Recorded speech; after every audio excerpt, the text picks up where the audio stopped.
Xin chào, chào mừng các bạn đến với PAG Center và mình là Wally. Hôm nay, chúng ta sẽ cùng đến với phần 2 của nội dung tổng hợp và xếp hạng các Semi-Pseudo Legendary Pokemon, các Pokemon bán á thần ở thời điểm hiện tại. Ở phần 1, mình đã mang đến cho các bạn 6 Pokemon rồi, thì phần 2 này, con số cũng sẽ là tương tự. Để nhắc lại cho các bạn một chút, thì nhóm Pokemon bán á thần này là một nhóm do các fan của Pokemon tự nghĩ ra, tự lập ra thôi, chứ không được nhà sản xuất xác nhận. Vậy nên, có thể những Pokemon bọn mình đề cập sẽ có khả năng khác với các Pokemon mà các bạn nghĩ hay thấy ở các danh sách đâu đó. Nhưng nói chung thì sau đây sẽ là các Pokemon mạnh nhưng hơi xui khi không được làm á thần hay huyền thoại. Tiến hóa Mega và Dynamax, Gigantamax chỉ là điểm cộng nhỏ khi bọn mình xếp hạng. Hy vọng các bạn sẽ cho bọn mình một like và một subscribe nếu thấy thích video. Nào, chuẩn bị chưa? Let's catch them all!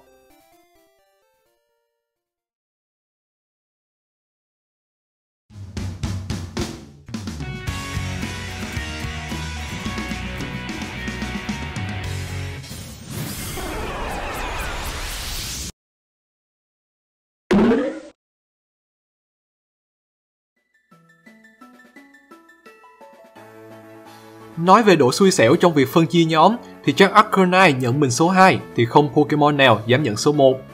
Cụ thể thì theo nhiều nguồn tin xác nhận rằng Arcanine ban đầu được tạo ra để trở thành một Pokemon huyền thoại, là cái tên đại diện cho nguyên tố lửa trong bộ ba huyền thoại băng, điện, lửa của vùng đất Kanto. Nhưng vì tạo hình của hai thành viên trước đã hoàn thành và đều là các loài chim nên nếu đưa một chú chó vô thì có vẻ hơi kỳ. Thế là nhà sản xuất đã loại Arcanine ra và tạo ra Moltres. Thôi thì đợi sang Gen 2 để vô bộ ba thần thú vậy. Chắc Arcanine đã tự an ủi bản thân như thế, nhưng nào có ai ngờ Entei xuất hiện, thiêu đốt mọi sự hy vọng của Arcanine. Và thế là Arcanine chỉ được xem là một Pokemon bình thường. Dù cho vẫn có chữ Legendary Pokemon ở đây, nhưng hoàn toàn vô nghĩa. Câu chuyện đáng thương đó của Arcanine đã động đến lòng thương Pokemon của các fan, nên nhanh chóng thôi, Arcanine được rất nhiều người xếp vào nhóm các Pokemon bán á thần như một lời động viên cho em nó. Arcanine sở hữu bộ chỉ số cũng khá tốt, công thủ đều tốt và đồng đều. Chỉ có vấn đề là được mang danh là chó lướt gió, được mô tả là sở hữu tốc độ vượt trội, nhưng chỉ số Speed 95 thì theo mình là không lướt gió cho lắm. Có lẽ cái sự lướt gió của Arcanine đến từ việc Pokemon này từng là Pokemon duy nhất có thể học được chiêu thức ưu tiên rất mạnh là Extreme Speed. Arcanine mà mang theo Choice Band rồi spam Extreme Speed thì cũng đáng sợ chứ chẳng đùa. Một điểm cộng nữa của Arcanine là sở hữu ability rất được ưa chuộng là Intimidate. Vì vậy, dù bị mất vị trí trong nhóm Pokemon huyền thoại vào tay Moltres, nhưng nhiều người vẫn sẽ cho rằng Arcanine hiện tại có phần vượt trội hoàn toàn so với chú gà quay kia. Một sự trả thù ngọt ngào. Và sắp tới, khi vùng đất Hisui được ra mắt, Arcanine cũng sẽ có khả năng sở hữu một hình dạng vùng miền. Hiện tại thì chúng ta thậm chí vẫn còn chưa biết Hisuian Arcanine nhìn sẽ như thế nào, vì chỉ mới có Hisuian Growlithe được giới thiệu thôi. Biết đâu, Hisuian Arcanine sẽ còn mạnh mẽ hơn nữa thì sao? Mà cũng biết đâu, Hisuian Growlithe lại tiến hóa thành một Pokemon hoàn toàn mới. Lúc đó thì các fan chỉ còn biết an ủi Arcanine bằng câu hát: "Hay, khóc đi, khóc đi, khóc đi, đừng ngại ngùng."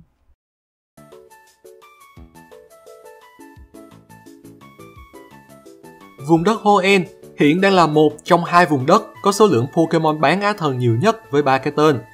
Ở phần 1, mình đã đề cập đến Flygon và Slaking rồi, còn Pokemon bán á thần cuối cùng của vùng đất này là Aggron. Với việc Tyranitar ở thế hệ thứ 2 được làm Pokemon á thần, thì việc Aggron chỉ là một Pokemon bình thường làm khá nhiều fan cảm thấy hơi sai sai. Aggron thậm chí còn được biết đến là đối trọng với Tyranitar. Cả hai là đối thủ của nhau ở ngoài tự nhiên, và thường xuyên có những trận chiến với nhau để tranh giành lãnh thổ. Nhưng rất tiếc, một Pokemon hệ thép khác là Metagross đã được chọn làm Pokemon á thần của Gen 3 đã khiến Aggron bị mất suất. Aggron là một tanker vật lý có tiếng trong thế giới Pokemon. Dù cho sống hệ thép và đá khiến cho Pokemon này bị nhận X4 sát thương từ hai hệ, nhưng với chỉ số Defense đạt 180 điểm thì công nhận đây là một bức tường vật lý rất kiên cố. Cộng thêm Attack 110 thì đây không chỉ là một bức tường chỉ biết đứng yên nhận đòn. Nhận thêm hỗ trợ từ Ability Rockhead thì chiêu thức Head Smash là một món vũ khí vô cùng lợi hại của Aggron. Chưa kể là ở Gen 8, Aggron còn học được cả Body Press, nên Pokemon này có khả năng tấn công rất đa dạng. Một Pokemon phòng thủ nhưng lại mang tâm hồn của một sát thủ. Chỉ có điều, gặp mấy tay chơi gây sát thương đặc biệt thì hơi toang. Aggron còn sở hữu cả khả năng tiến hóa Mega. Khi lên Mega, Aggron chỉ còn mang đơn hệ thép, chỉ số Defense tăng lên 230 điểm, Special Defense giờ cũng là 80 và sở hữu Ability Filter. Chắc mình chẳng cần phải giải thích thêm về độ trâu bò của Mega Aggron nữa đúng không? Mình chỉ có một thắc mắc là tại sao Gardevoir lại không được chọn vào nhóm các Pokemon bán á thần của vùng đất Hoenn? Hay là Gardevoir được đưa vô nhóm waifu rồi nhỉ?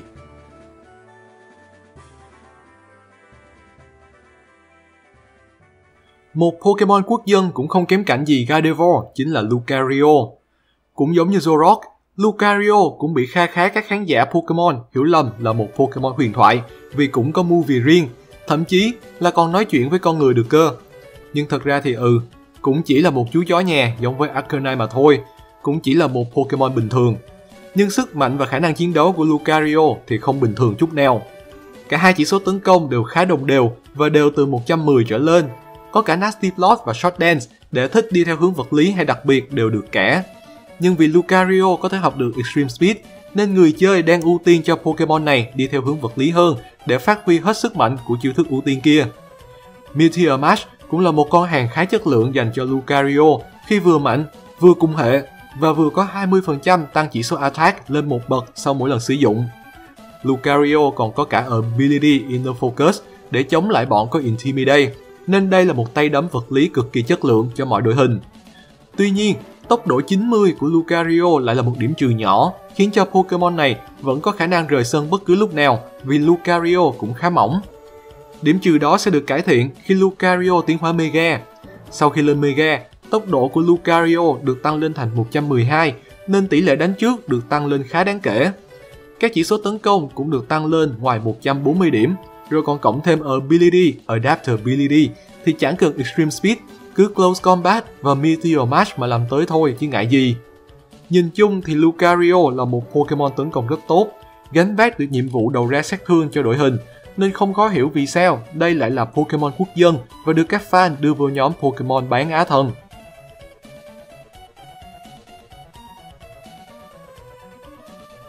Lấy lại thể diện cho gia đình nhà rồng khi Flygon và Noivern đứng ở vị trí thấp ở phần 1, thì Haxorus sẽ lọt vào top 3 của bảng xếp hạng này. Mình đã từng có nói trước đây là nếu gặp phải đối thủ là Haxorus thì các bạn tốt nhất là đừng để nó nhảy thành công một vũ điệu kiếm.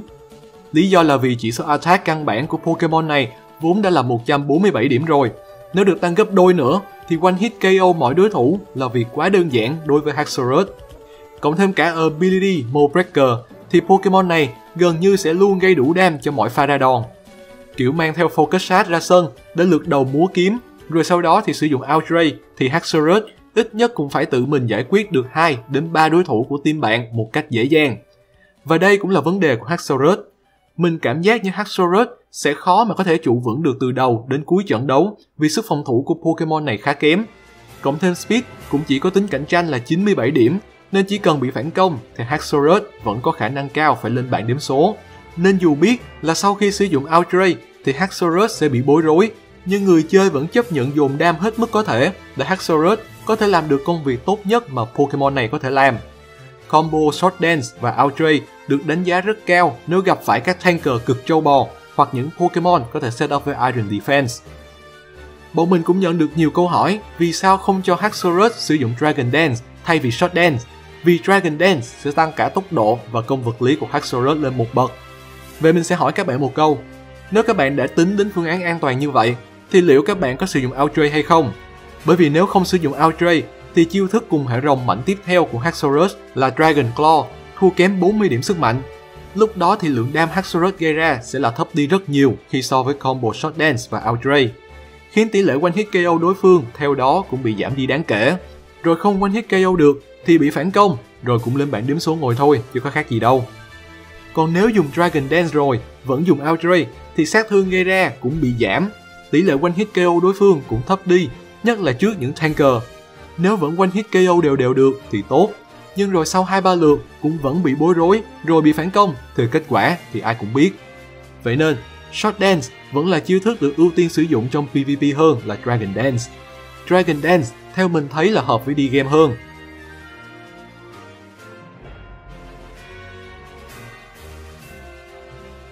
Có thể các bạn đã biết, Kingdra chính là loài rồng thứ hai được giới thiệu trong thế giới Pokemon.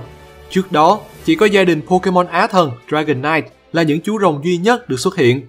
Cũng là rồng như nhau, cũng là những chú rồng duy nhất của cả một vùng đất. Vậy mà một bên thì là Á Thần, một bên thì là Pokemon bình thường. Phải nói là khá bất công cho Kingdra. Vậy nên sự xuất hiện của Kingdra trong nhóm các Pokemon bán Á Thần này là một điều gì đó không thể bàn cãi. Thậm chí, Kingdra lúc đó còn được đánh giá là còn mạnh hơn cả Dragonite nhờ có song hệ cực tốt là nước và rồng, giúp cho Pokemon này chỉ còn sợ mỗi hệ rồng chứ không sợ băng. Dragonite thì chắc ai cũng biết, ăn X4 sát thương bởi hệ băng. Kingdra cũng chỉ sở hữu xương vài ba chiêu hệ băng như Blizzard và Icy Wind, nên hai chú rồng này mà solo thì Dragonite chỉ có mà khóc. Sau này, Kingdra còn thường xuyên được chọn làm chủ lực của team mưa vì sở hữu ability Swift Swim, giúp tăng gấp đôi tốc độ dưới trời mưa. Các chỉ số tấn công đều bằng 95, thì cứ mấy chiêu hệ nước mà dùng thì khả năng cao Kingdra cũng có thể trở thành một Sweeper đấy. Tuy nhiên, Kingdra có một điểm trừ khá lớn, đó là chỉ có mỗi Dragon Dance để setup. Chiêu thức setup này có phần hơi vô dụng nếu như Kingdra đã được thi đấu dưới mưa. Chưa kể là các chiêu thức mạnh của hai hệ rồng và nước, đa số đều là các chiêu thức gây sát thương đặc biệt, nên đi theo hướng vật lý xem ra không phải là một ý hay dành cho Kingdra. Vì vậy, Kingdra thường được cho mang theo Choice Spec hoặc Life Orb để tăng sức sát thương, nhưng cũng khiến cho Pokemon này một là bị tù, hai là bị mỏng dần. Bởi vậy, Kingdra đã không còn được sử dụng nhiều trong PvP như trước đây. Nhưng nếu để đi game hay là trong khuôn khổ của nhóm các Pokemon bán Á Thần này thì Kingdra vẫn được xem là một con quái vật.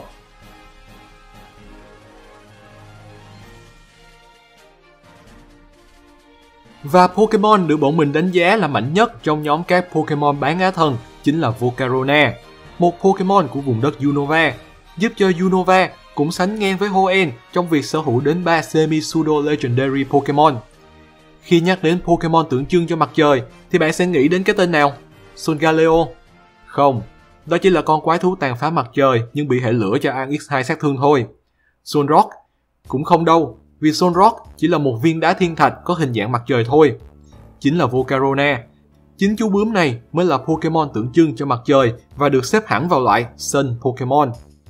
Tuy chỉ là một Pokemon thường, nhưng Volcarona lại cực kỳ quý hiếm.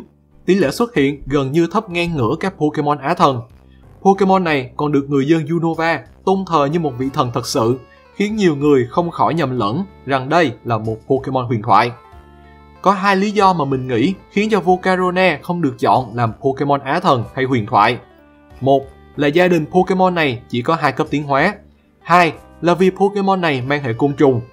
Có lẽ lúc đó, và cho đến cả thời điểm hiện tại, nhà sản xuất vẫn chưa chấp nhận được rằng sẽ có một Pokemon huyền thoại mang hệ côn trùng. Giờ thì biết hệ nào là hệ con ghẻ rồi đấy. Bỏ qua những điều đó, Volcarona vươn lên trở thành một Pokemon cực kỳ mạnh, nhất là với những chỉ số đặc biệt.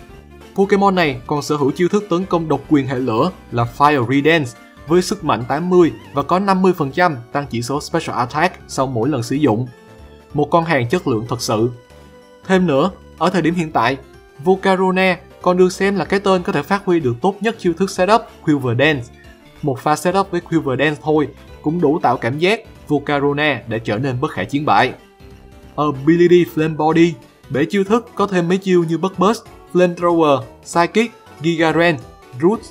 Volcarona thật sự có quá nhiều đồ chơi để người chơi có thể khai thác, giúp đẩy tính chiến thuật khi sử dụng Pokemon này lên rất cao.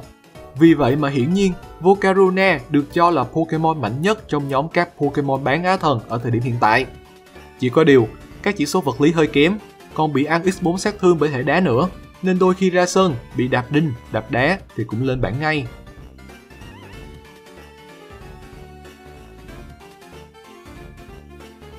Và đó là màn tổng hợp cũng như là xếp hạng sức mạnh của các Pokemon bán Á Thần của bọn mình. Kết thúc phần 2 cũng như là kết thúc bảng xếp hạng này, các bạn có cảm nhận và suy nghĩ như thế nào về các Pokemon bán Á Thần mà bọn mình đã đề cập? Còn những Pokemon nào mà các bạn nghĩ cũng xứng đáng cho một suất trong nhóm Pokemon Farmix này không? Các bạn đồng ý hay có ý kiến đóng góp cho bọn mình? Hãy để lại ở phần bình luận bên dưới nhé! Đừng quên cho bọn mình một like và một subscribe nếu thấy video hay và thú vị. Cảm ơn các bạn đã xem hết video. Xin chào và hẹn gặp lại trong những video sắp tới. GG everyone!